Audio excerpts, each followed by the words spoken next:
year, he was just shocked, and he killed a monster buck at a spot that he set up because it was a spot he never would set up before because he was worried of getting winded. Yeah, kind of an untouchable or unhuntable Yeah. spot previous to that.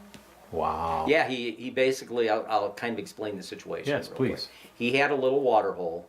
He owned his own property. He had a little water hole, and it was between two bedding areas. There was a bedding area about 50 yards on either side. So he always wanted to hunt the water hole because there wasn't a lot of other water in the area. The bedding areas didn't have water. There wasn't any water, he said, for like 3/8 of a mile. So that was a destination spot, every day because deer have to drink. And it had security cover around it. So it had all the things he needed, but he was just afraid if he set something up there, he didn't know which way the buck would come from, or bucks. He had 2 good bucks on his property last year, and he was always afraid if they came from the wrong bedding area, he'd get winded. Yeah. And he didn't want to do that because he had other places that he thought he could possibly get a potential chance at them. So after the workshop, he went in and he prepped that location, bought the scent lock suit, head cover, started washing his backpack and stuff. And the first day he went in there, I think it was October 2nd, he saw 14 different deer, and they were lingering around, like drinking. They're there for a while. And he never got winded, which kind of blew his mind because he never had any scent control before. He always hunted the wind.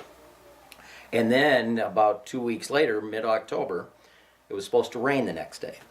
So he knew if it rained, now there's going to be pools of water in the 2 bedding areas. So now that negates his water hole as a destination spot. He's thinking, oh yeah, this guy was a good hunter. Yeah. He killed some nice bucks. He came strictly for the scent control. That's all he came for. okay, And he got up in the tree and he sat there and he had several does and fawns come in and drink, and there was 4 subordinate bucks at the water hole while he's sitting there. They're all 1.5-year-old bucks.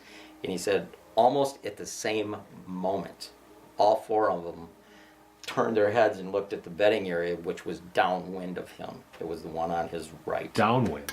The bedding area downwind, and that's a buck. One of the 2 big bucks was coming to the water hole from that bedding area, directly downwind of him. Wow. And he said, oh my God. He was just so scared because he'd been bow hunting probably 20-some years. And when you bow hunt a long time, and somebody's going to tell you you can negate the wind, Yeah, I just that you think they're full of BS. nuts. Yeah. And I thought the same thing. I hunted 35 years, 100% wind, and then 17 not. But anyway, that buck came in and he shot it at 14 yards. Oh my. And he was blown away. And he said all season long he never had a deer spook from winding him. Wow. He had deer downwind of him all the time. And he said the coup de grace was just prior to the rut. He had this one location that he wanted to hunt in the evening, and he could never hunt it in the evening because he had to walk through a weed field to get to it. And deer would always cross through that weed field, before dark and cross his scent and spook the does. And so he said, you know what? I'm going to try this. And these weeds were just a little over waist high.